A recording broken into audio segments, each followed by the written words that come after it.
अस्सलामुअलैकुम, कैसे हैं आप सब। उम्मीद है कि सब खैरियत से होंगे। चैनल पे नए हैं तो सब्सक्राइब कर लें और बेल आइकन को ऑल पे प्रेस कर दें। तो येलो लूडो के ऊपर रिलीज़ होने वाले हैं 3 न्यू डाइसेस।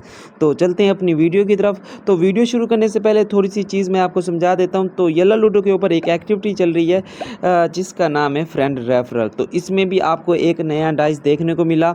उसके बाद एक दूसरी एक्टिविटी चल रही है जिसका नाम है समर सेल। तो इसमें हमारा डिज़ाइन किया हुआ डाइस आपको डायमंड के ऊपर देखने को मिला। इसके बाद आपको यहाँ पे दिखा देता हूँ एक न्यू डाइस भी ऐड किया गया है इसी मंथ में, ठीक है। तो वो भी आपको यहाँ पे दिखा देता हूँ, ये देख सकते हैं। तो रॉयल 1 वालों के लिए ये पांडे का एक डाइस रिलीज़ किया गया, ठीक है, जो रॉयल 1 वाले ओपन कर सकते हैं, ठीक है। जब उनका रॉयल 1 होता है तो उसके बाद ये उनको डायमंड के ऊपर शो हो जाता है, ठीक है। ये फ्री में भी नहीं होते।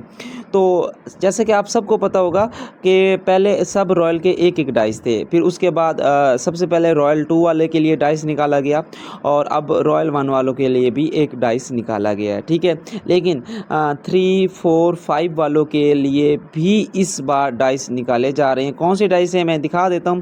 तो ये डाइसेस हैं 3 जो 3, 4 और 5 वालों के लिए रिलीज़ किए जाएंगे 15 अगस्त को, ठीक है। और 15 अगस्त को लिमिटेड स्किन कवर बैक में भी आपको एक ओल्ड डाइस डायमंड के ऊपर नज़र आएगा, ठीक है, जो आप डायमंड के ऊपर कलेक्ट कर सकोगे। तो इस महीने और भी काफ़ी ज़्यादा एक्टिविटीज़ हैं। तो कुछ रूम एक्टिविटीज़ हैं, कुछ आपको यहाँ पे डाइसेस की एक्टिविटीज़ नज़र आ जाएंगी, ठीक है। और भी बहुत कुछ इस मंथ में पड़ा हुआ है तो जो आपको बहुत जल्द येला पे देखने को मिलेगा। हंसते रहें, मुस्कुराते रहें और फिर मिलते हैं एक नई वीडियो में। और ये एक डाइस है जिसके ऊपर ये कुछ आइकन आपको शो हो रहे हैं। तो काफ़ी लोग समझते हैं ये कोई एक्टिविटी आई हुई है, नहीं। ये जब डाइस रिलीज़ हुआ था तो दुबई फेस्टिवल ने निकाला था, ये उनका आइकन पहले दिन से ही शो हो रहा है। अब काफ़ी लोगों को नज़र ना आया हो तो इसमें मेरा कसूर नहीं है। बाकी अल्लाह हाफिज़।